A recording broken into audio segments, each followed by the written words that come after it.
Green city, clean city, শিক্ষানগরী রাজশাহী। এই রাজশাহী শহরের নাম মনে আসলেই কেমন একটা রাজকীয় রাজকীয় ভাব কাজ করে। আপনি কি জানেন এই রাজশাহী শহরের নামকরণের ইতিহাস? তো চলুন শুরু করা যাক।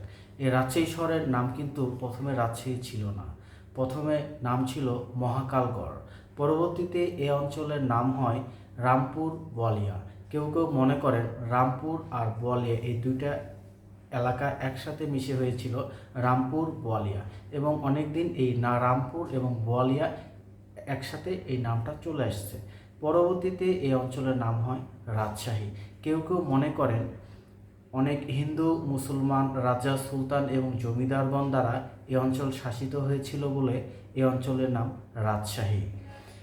নবাবী আমলে 1700 থেকে 1725 সালে নবাব মুর্শিদ কুলি খান এর উপরে সমগ্র বাংলাদেশের রাজস্ব আদায়ের দায়িত্ব পড়েন, এবং তখন তিনি সমগ্র বাংলাদেশকে রাজস্ব আদায়ের সুবিধার জন্য 13টি চাকলায় বিভক্ত করেছিলেন, এবং চাকলা রাজশাহী নামে একটা বিস্তীর্ণ এলাকা ছিল। সেই এলাকা পাবনা হতে যশোর হয়ে নদিয়া পর্যন্ত বিস্তৃত ছিল, এবং এই এলাকার রাজস্ব আদায় করতেন রাজা উদয়নারায়ণ। তো এই উদয়নারায়ণের রাজস্ব আদায়ের উপর সন্তুষ্ট হয়ে নবাব তাকে রাজা উপাধি দিয়েছিলেন। তো কেউ কেউ মনে করেন তার এই রাজা উপাধি থেকেই এই রাজশাহী নামকরণের উৎপত্তি হয়েছে।